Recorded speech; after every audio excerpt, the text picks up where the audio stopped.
Olá, amigos da Santa Cecília TV. Começa agora a segunda temporada do Releitura. Programa que traz sempre bons convidados, bons papos, personagens sempre interessantes, como é o caso do nosso convidado de hoje, o arte educador Renato de Renzo. Renato, seja bem-vindo. Que bom, que legal. Obrigado pelo convite. Sempre que se ouve falar em Renato de Renzo, a primeira coisa que vem à cabeça é a história do Anchieta. Eu queria que você rapidamente contasse um pouco do que foi isso daqui, para quem não conhece a tua história e a história do Anchieta. O Anchieta é bastante interessante, porque é um lugar dentro da cidade. É um hospício dentro da cidade. Bem diferente dos hospícios que tem por aí, porque geralmente ele é à margem da cidade, está fora da cidade. E aí a Casa de Saúde Anchieta, ela estava exatamente ali no Canal 2, perto da Beira de Campo, perto do Campo dos Santos, aquele pedaço. Então ela está dentro da cidade, faz parte da cidade. Nos 80, né? E era para ser uma casa de saúde. Era para ser uma casa legal de tratamento da saúde mental, da psiquiatria, né? Até porque quando aconteceu a intervenção em 89, e assim logo depois eu estava lá, vim a trabalhar junto com o Anchieta, nós encontramos coisas interessantes. Por exemplo, máquinas de cinema. Então nós tínhamos na ala masculina e na ala feminina, nós tínhamos telões pintados na parede e tinham sessões de cinema. As pessoas contavam, os internos contavam das sessões de cinema. Contavam que no sábado acontecia um sarau e vinha uma senhora tocar um piano. Eu vim a conhecer, inclusive, isso. E na época foi bem engraçado, porque eu levava minha filha, tocava lindas canções, não sei o que, não sei o que lá. Ela só sabia algumas, né? Então tocava sempre a mesma. Até que um dia eu falei, eu também teria expulsado, eu teria ficado louco. A mesma canção todo sábado não dá. E foi assim, é um prédio que encontramos ainda um desenho de uma lanchonete no último andar, né? Que já não existia mais. Então, provavelmente foi um local bolado, projetado para ser... Com boas ideias, né? De boas ideias. Como é que funcionava na prática? Mas ali, naquele momento da intervenção, só para resumir, tinham 600, quase 700 pessoas num lugar para 180 pessoas. As pessoas estavam tipo ratos jogados um em cima do outro, as pessoas sem roupa, sem tratamento definido para quem era o quê. Eletrochoques punitivos, as pessoas tomavam banho de mangueirão no pátio. Então era um lugar que era, na verdade, um desprezo, era um grande depósito. Basta ver que na época foi batizado de a Casa dos Horrores.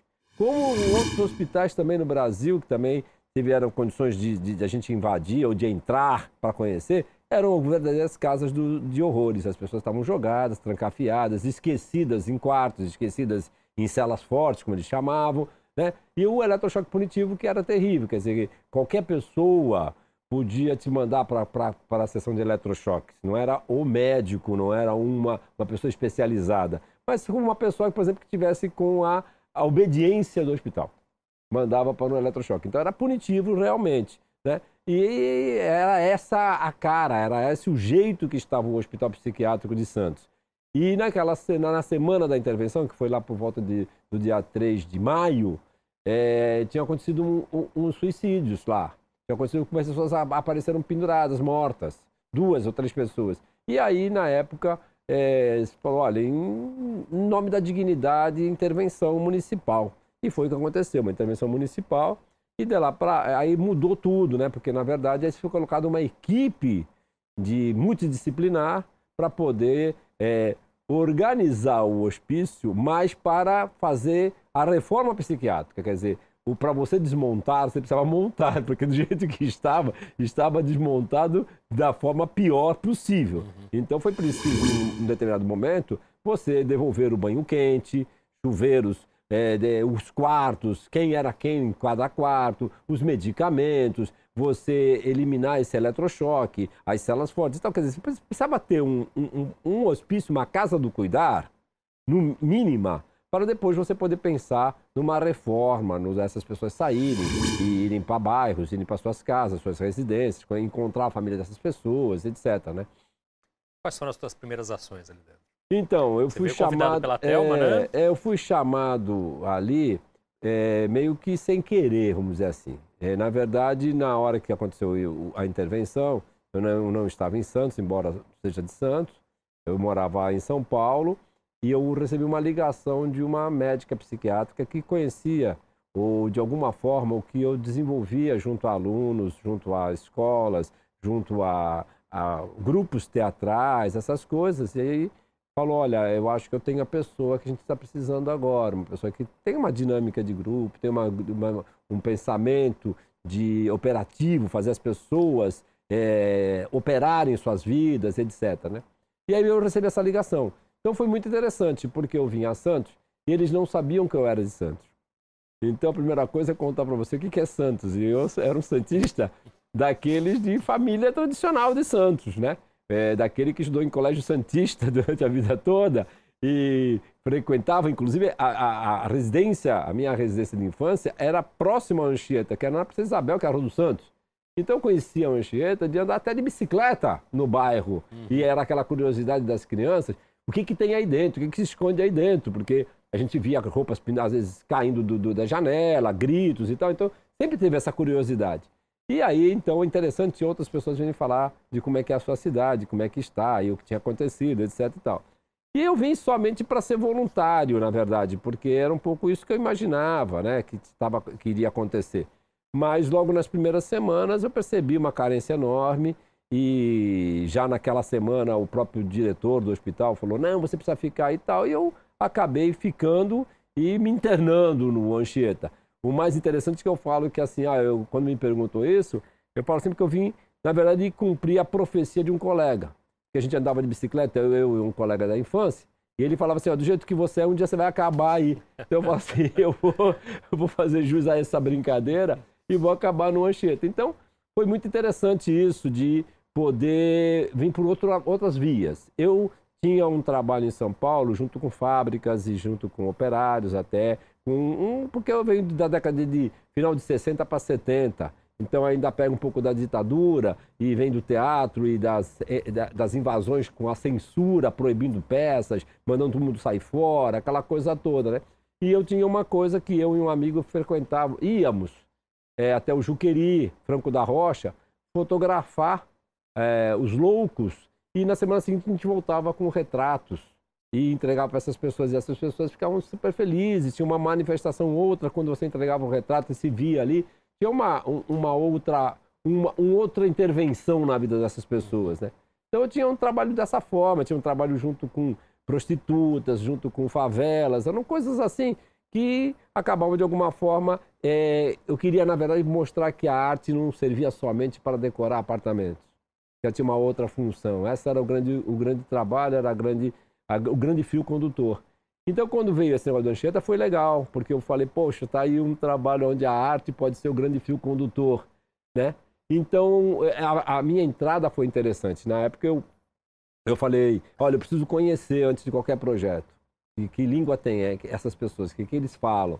E eu tinha cabelo comprido na época e tal, e quando eu entrei foi muito interessante, porque eles acharam que era Jesus Cristo entrando no hospício. Que tinha mesmo cabelo compridinho, barba e tal, então tinha aquela imagem, o retrato de Jesus Cristo e tal. E você não vai falar pro louco, não é Jesus Cristo, não tem como. Mas eu fui salvo porque uma das usuárias ali na hora abriu um clarão e falou assim, não, ele não é Jesus Cristo. E aí, como você sabe e tal? Aí ela gritou, né? Eu transei com Jesus Cristo e não é ele e tal. Então foi fantástico, foi uma entrada maravilhosa, onde a loucura acabou de alguma forma mostrando a linguagem que ela tem, essa liberdade, essa expressão toda pura, né? E que é uma linguagem muito do interior, né? Do interior da pessoa, isso é expressionista pra caramba, eu achei isso muito forte. E aí eu comecei a conhecer o hospício, e conheci por esse lado do teatro. Foi quando eu encontrei um rapaz também interno, muito grande, e perguntou, você veio fazer o que aqui? Eu falei, teatro, e ele falou, o que é isso? Atrás dele tinha uma televisão. E aí eu falei, novela. Nessa hora que eu falei novela, aquela figura enorme se derreteu inteira e falou, eu adoro isso. Eu amo novela. Aí eu falei, pois é, então. Aí eu queria fazer o papel do Papa. E aí nisso já um outro rapaz estava do lado, um negro, alto, grande, forte, falou assim, eu quero ser o pirata. E aí isso é fantástico, né? Essa questão do bem e do mal, né? Essa questão do Deus e o diabo. E aí, qual era a história? A história é que o diabo, o pirata, invadiu o Vaticano e roubou todo o dinheiro do Papa e foi embora numa grande navegação e tal. Assim. O final da história foi fantástico, porque o final da história foi a divisão do dinheiro, o Vaticano na lona e o Papa indo para um lado e o diabo para o outro. Então foi uma coisa perversa e muito divertida e muito gostosa. E aí foi o grande mote de eu perguntar, vocês querem fazer esse tipo de coisa? Segunda-feira eu estou aqui. E assim eu entrei no hospício. Segunda-feira foi a loucura total. Porque na sala de recepção, onde a gente guardava bolsa, carteira, essas coisas no armário, as pessoas estavam assim, os técnicos, né? E eu, o que está acontecendo? Eu falei assim, tem um monte de louco encostado numa parede.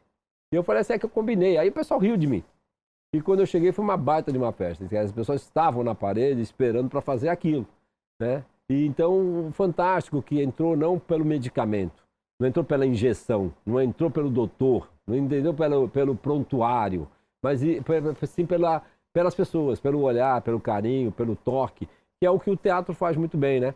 E aí a gente começou ali, então, uma série de eventos com eles, que foi modificando. Por exemplo, a questão da higiene foi maravilhosa, porque só pelo fato de estarem homens e mulheres juntos, que isso era proibido em qualquer hospício do Brasil, ali eu conseguia fazer isso, e poder tocar no outro e tudo mais, fez com que essas pessoas quisessem tomar banho, quisessem colocar um perfume, cortar a unha, estar com a barba feita. Então, o próprio estar junto e fazendo alguma coisa junto com o outro fez com que as pessoas tivessem a vontade de estar com uma roupa limpa, com uma higiene melhor e etc.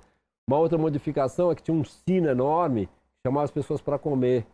E isso atrapalhava a sessão de teatro. Então foi pedido para arrancar o sino e colocar um relógio. Entendeu? Então foram pequenas modificações que eram extremamente grandes e significativas para caramba, que mostravam exatamente uma construção da vida, a reformar a vida, ser outro naquele momento. E isso era em todos os momentos. Eu ficava muito tempo lá dentro.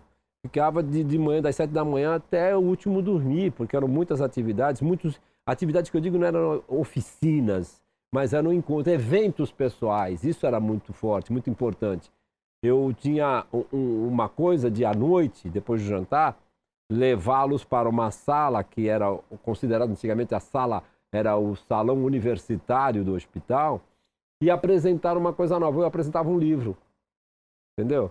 Então eles se apresentavam, tinham homens e mulheres, sempre mudavam os grupos e tal, e eu trazia um livro de artes, eu trazia um livro com muita gravura, né, que pudesse provocar desejos, né? E eu lembro até hoje quando eu levei o Picasso, um livro enorme do Picasso, e no que estamos vendo o Picasso, um deles para e fala assim, aonde ele está internado? E é assim, não, ele não está internado, ele é um artista, ele é um pintor e tal, sei que lá. E aí eu perguntei para mim, por que você acha que ele está internado? Aí ele responde, porque quando eu fico louco, alucinado, eu vejo a cidade desse jeito. E mostrou o quadro, a fase cubista de Picasso. Isso é fantástico, né? Isso é fantástico. Qual é o olhar do louco, né? O que você vê? Ele mostrou via os quadros do Picasso. Foi maravilhoso. E eram essas transformações importantíssimas para você falar que eu posso desmontar uma coisa, fazer as pessoas voltarem, desejar vida outra vez. A loucura tem isso, né? Eu reconheço que você é louco porque eu sou direitinho, eu sou normal. Então esse julgamento é perverso, né? Eu sou a lata do lixo de uma família, eu sou a lata de lixo de uma sociedade, eu sou a lata de lixo de um comportamento, né? E aí era um pouco isso que a gente estava ali, essa sensibilidade sendo punida, essa verdade sendo castigada, né? O Releitura está conversando hoje com o Renato de Renzo. A gente volta depois do intervalo.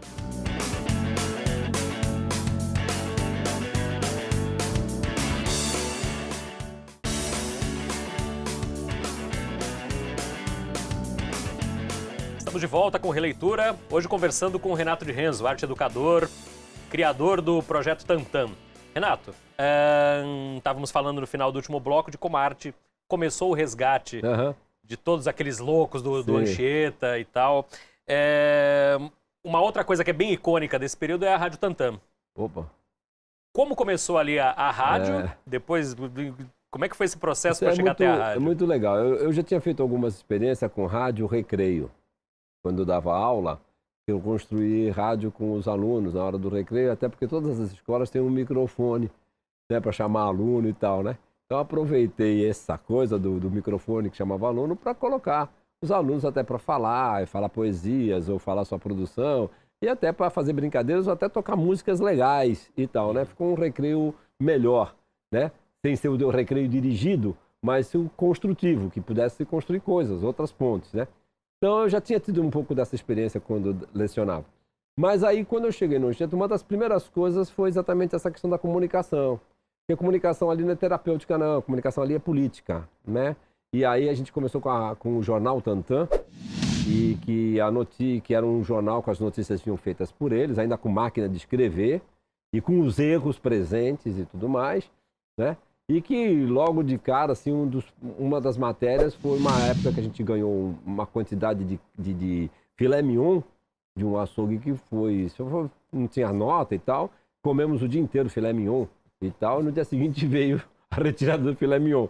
E a primeira edição desse jornal vem O Boi Deu Bode, contando a história da carne do Anchieta. Então era muito bacana, era uma produção assim. E aí nós fizemos a primeira TV Tantan.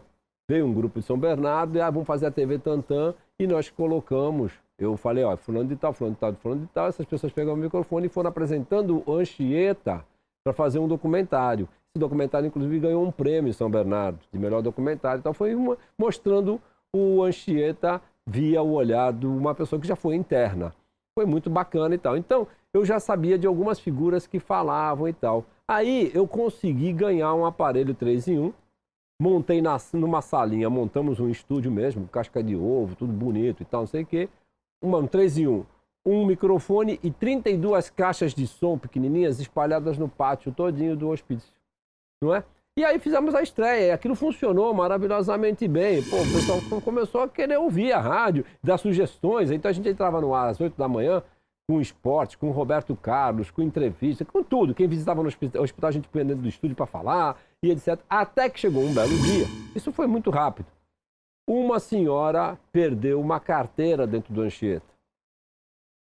E aí alguém falou assim para assim, anuncia na rádio. E aí foi muito engraçado, porque o menino que estava naquele momento falou, vamos anunciar na rádio. E anunciou. Atenção, você quer. Rapaz, em menos de segundos apareceu uma mãozinha na janela com a carteira. Eu falei, gente, esse negócio quase que Marconi. Esse troço funciona.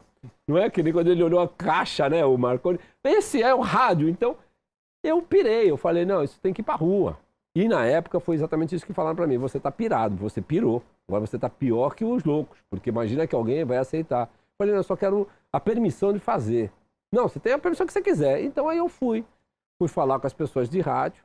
Marquei a hora e fui. Fui na Rádio Universal na época.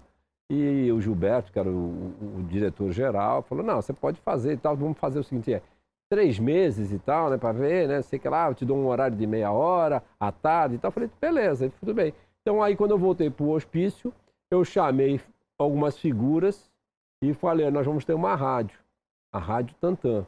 E aí eu gostaria que vocês fossem os locutores da rádio. E aí, mas é uma rádio cênica, eu queria que vocês tivessem toda a proteção do mundo, que vocês pudessem brincar à vontade e tal. Então vamos pôr uns personagens. E aí aconteceu assim. Então, o cara que se chamava Carlos Alberto foi batizado, ele quis o nome de Marcelo Bruno, em homenagem aos surfistas.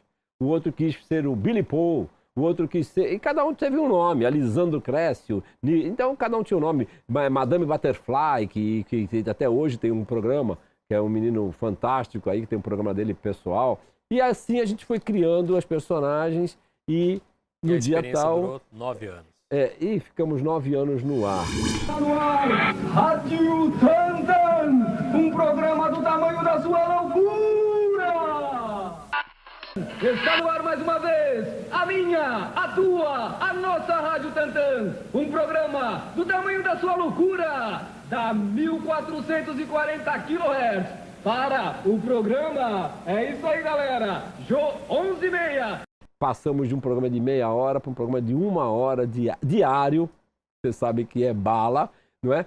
Saímos da Universal, convite da Rádio Clube de Santos, que é a 4ª AM do Brasil, que era a 4ª AM do Brasil, com uma potência enorme. Fomos para a Rádio Clube de Santos, que é aquela que tinha programas de auditório, e segundo o seu Brito, que foi o presidente lá há muitos anos, falou assim, vocês resgataram o programa de auditório, porque no horário do programa ficava lotado de gente querendo ver de perto o programa, não é? Um programa que recebeu o Cacete Planeta, recebeu o Homem do Sapato Branco. Vocês estão ouvindo o Chacrinha? Como é que é o Chacrinha no filme? Alô, atenção, olha a buzina! Tá vendo? Então não sei, eu fico perdido. Rádio, Quer dizer, um programa super chique, as pessoas vinham de tudo que era lugar para conhecer o programa. Ficamos na Rádio Clube por muito tempo e depois fomos para Cacique Jovem Pan. Terminamos com a Cacique Jovem Pan. Mas no meio do caminho disso aí teve o convite da Jovem Pan de São Paulo para a gente fazer programa lá. Teve o convite da Gazeta de São Paulo para fazer um programa de sábado de 2 horas. O problema todo é que, primeiro, que a gente não era para fazer isso. Segundo, que isso necessitava de uma infra. E que a gente não tinha essa infra, a não ser que alguém construísse para nós, se tornasse profissional. Mas a verdade é que a gente estava fazendo uma conversa com a população que estava aceitando a pessoa diferente. Estava aceitando aquele que sempre foi excluído. Estava falando de exclusão. Estava falando, nós estávamos começando a falar de inclusão, que hoje é lei. Quer dizer, a gente estava ali começando uma coisa muito importante e que não era o alvo se tornar artista de rádio, né? Mas aconteceu. Nós fizemos 320 shows pelo Brasil, com tudo pago. Nós íamos de avião, quer dizer, era uma coisa louca. A gente chegava em cidades que tinha faixa na rua. Vem aí, sábado no Teatro Tal, a Rádio Tantã, lotado. Os meninos da rádio ganhavam um cachê alto, entendeu? Era tudo dividido com eles. Então, isso foi um momento muito forte. Veio gente do mundo todo conhecer. A BBC de Londres veio aqui. Nós tivemos em Santos o Félix Guattari conhecendo o projeto. Quer dizer, foi uma coisa extremamente importante. E quando a gente fala dessa importância e por que é importante existir o projeto Tantã, que tem que completar 30 anos, não é somente por uma vaidade minha, uma vaidade da Cláudia ou do pessoal. Muito pelo contrário, é histórico. É histórico. Nós trouxemos a Santos Félix Guattari, um filósofo francês, aqui na cidade para conhecer o projeto. Para saber como é que era, o que estava acontecendo. Nós trouxemos Rotelli, que é do projeto da Itália, do grande projeto da Itália, onde aconteceu a reforma psiquiátrica, que dizia assim, que bom que o mundo é redondo. Quando esgota de um lado, começa no outro, e assim a gente consegue girar. Quer dizer, então, foi extremamente importante. Nós conseguimos contaminar, no bom sentido, o mundo todo. Não é só Brasil. Mudamos a lei. O que serviu de exemplo para que a lei de Paulo Delgado passasse foi exatamente o modelo da Tantã, da Rádio Tantã.